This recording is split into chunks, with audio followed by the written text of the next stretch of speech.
Não é novidade pra ninguém que em Naruto temos diversos ninjas e personagens que pouco foram aproveitados. Muitas das vezes, somente o seu legado e fama eram destacados, mas pouco era mostrado do personagem em questão. O pai do Kakashi e o Izuna são exemplos perfeitos, e sendo uma obra enorme, muito rica em detalhes, existem muitas informações e dados do mundo ninja que poucas pessoas sabem ou têm noção.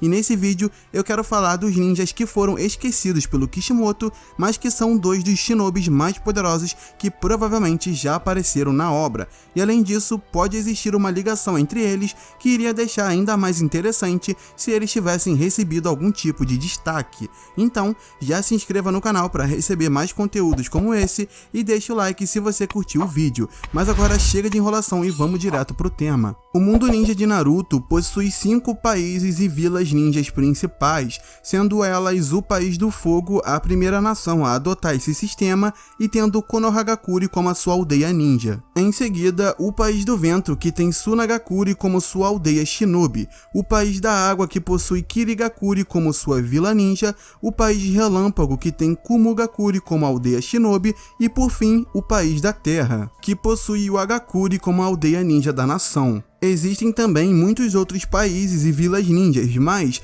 esses são os 5 grandes países shinobis e as vilas principais, e apesar de muito bem estruturadas, nem sempre foi assim, pois antes de todo esse sistema de aldeias shinobis, existiu a Era dos Estados Combatentes, que é a era pré-fundação das vilas, sendo um momento da história onde diversos clãs batalhavam entre si e o mundo era repleto de guerras, crianças morriam a rodo e o orgulho de um ninja era morrer no campo de batalha. Principalmente nesses tempos, a expectativa de vida de um shinobi era próximo dos 30 anos de idade. Era uma época extremamente dolorosa e sangrenta e já a partir daí, o Hashirama tinha um desejo de evitar que esse tipo de coisa continuasse acontecendo, sendo então o sistema ninja propriamente dito uma forma de evitar que as crianças fossem muito cedo para o campo de batalha, onde eles pudessem estudar, se formar, se desenvolver e por aí vai. No entanto, esse é um período da história dos ninjas que não é possível apagar, e nele, como ninjas precisavam batalhar todos os dias da sua vida, sendo uma eterna luta, os shinobis daquela época tinham uma experiência de combate absurdamente alta, justamente porque batalhar para eles era tão natural quanto beber água ou respirar. Logo, quem se destacava nessa época e conseguia continuar vivo, sem dúvida alguma já se tornava um shinobi muito à frente de um ninja, considerado mediano ou bom no tempo em que o Naruto, por exemplo, estava começando a sua caminhada na série. E o clã Uchiha e o clã Senju, obviamente, eram os clãs mais poderosos desse período. Quando um deles era contratado, o outro inevitavelmente também era, fazendo com que eles fossem eternos rivais, e o Madara e o Hashirama acabaram se tornando os respectivos líderes do clã Uchiha e do clã Senju. No entanto, não existia apenas esses dois ninjas poderosos.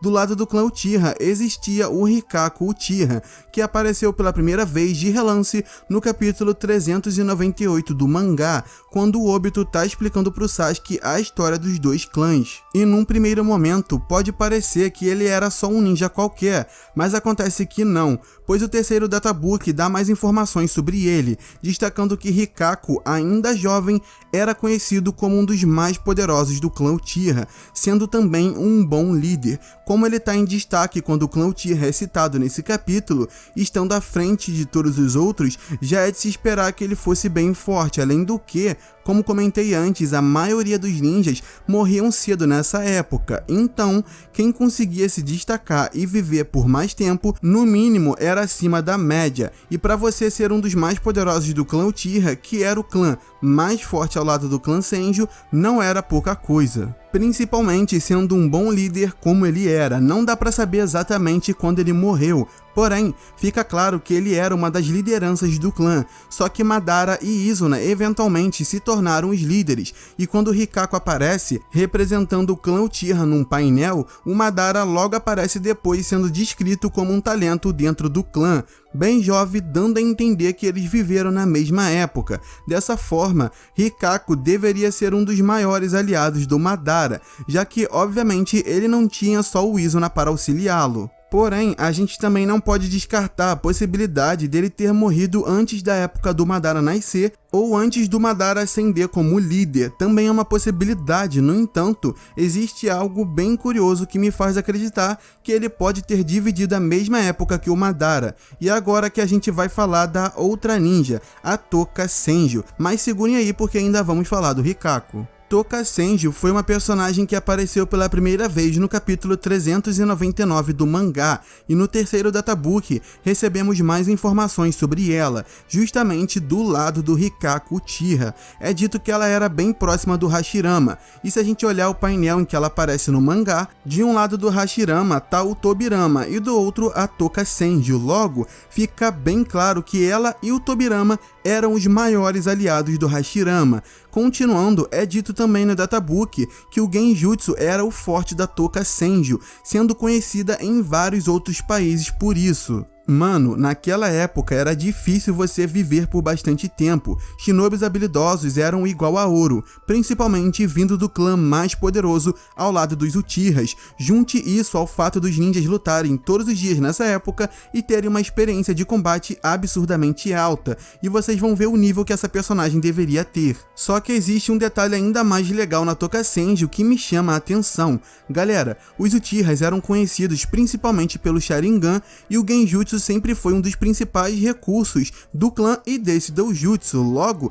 é extraordinário uma Senju sem o Sharingan ser tão boa em Genjutsu ao ponto de ser conhecida em vários outros países nessa época de batalhas intensas. E além disso, ela era próxima do Hashirama, provavelmente sendo um dos seus braços direito. Se a gente juntar as peças, ela deveria ser a principal arma dos Senjus com relação ao Genjutsu para lidar com os Uchihas, já que eles não possuem o Sharingan, sendo então provavelmente uma das shinobis mais fortes e importantes dessa época, o que justificaria sua fama nessa era. Ou seja, Hikaku era um dos mais poderosos do clã Uchiha nessa época de batalhas a todo momento, e a Toka era uma das aliadas mais próximas do Hashirama e super poderosa em Genjutsu, conhecida em vários países. Mano, eles eram um dos principais shinobis dos dois clãs mais fortes da época, mais sangrenta da história dos ninjas, sendo com certeza dois dos ninjas mais fortes que esse mundo de Naruto já teve. O nível de experiência em combate que com certeza eles tinham era muito alto. Mas se você acha que é só isso, eu garanto que não,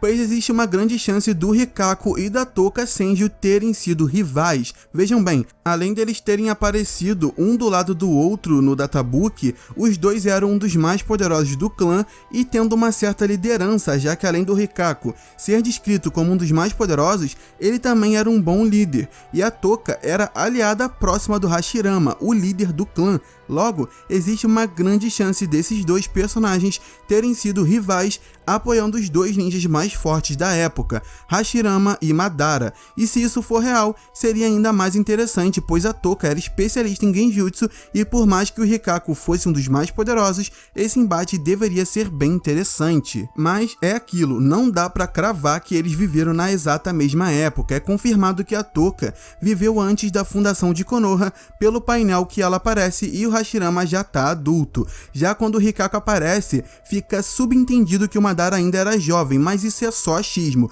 pois a imagem do Hikaku pode ter sido só para representar o clã Uchiha. Porém, não podemos descartar a possibilidade dele ter vivido antes do Madara nascer, na sua juventude ou junto dele, sendo um dos seus maiores aliados com o Izuna. Izuna é esse que também é outro ninja esquecido pelo Kishimoto, pois é deixado claro que ele e o Madara, quando jovens, eram iguais, sendo extremamente poderosos e se aperfeiçoando a cada dia, também sendo os primeiros a despertarem o Mangekyo Sharingan. É bizarro que o Izuna foi tão pouco explorado. O próprio Tobirama, que era meio que um rival do Izuna ali, né, enquanto o Hashirama e o Madara eram rivais, o Izuna parece que tinha uma rixa com o Tobirama, isso é deixado claro várias vezes no mangá. O próprio Tobirama recebeu um certo destaque, a gente sabe o mínimo das habilidades do personagem, e apesar da gente também saber que o Izuna tinha Mangekyo Sharingan, ele ainda assim não foi tão explorado. E claro, é compreensível, pois o Tobirama foi o Hokage, e os Hokages sempre recebem um pouco mais de destaque, mas ainda assim seria muito interessante se o Izuna tivesse sido um pouquinho mais trabalhado. Mas enfim, mano, o que vocês acharam desses dois personagens? Deixem aí nos comentários a opinião de vocês. Eu já fiz uns shorts aqui no canal bem resumido sobre eles. Quem acompanha o canal com mais frequência já até deveria saber desses dois personagens, se já não sabia antes, mas eu realmente achei interessante trazer esse vídeo aqui pro canal. Espero que vocês tenham gostado, deixem um like aí se curtiram o conteúdo e se querem mais vídeos como esse, e também se inscrevam no canal, vocês estariam me ajudando demais. É isso, espero que vocês tenham gostado, fui!